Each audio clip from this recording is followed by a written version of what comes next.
Hello guys, good evening, welcome back to this series. In this edition or episode guys, we'll be looking at how to actually delete some of the headers you have when you want to make a request. There are some applications that you may want to test.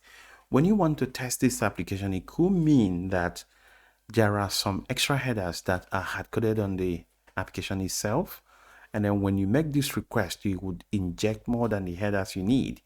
In that case, you might want to delete some headers that are giving you trouble just to get your application to pass. There might be a scenario like that.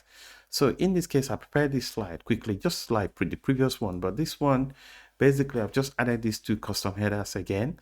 But in this case, I've just shown you how to actually delete it. I mean, it can be like those default headers or this one, whatever it is.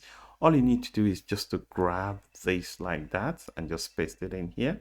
Request.headers would actually just, and then put the word delete. It will just get rid of it really. And when you run the test, everything else should still pass.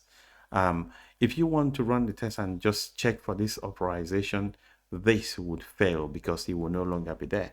So let's run this test and see how this test will fail. We're going to go to spec and we're going to go to delete header, and the test should really delete that header and the assertion should fail. There you go.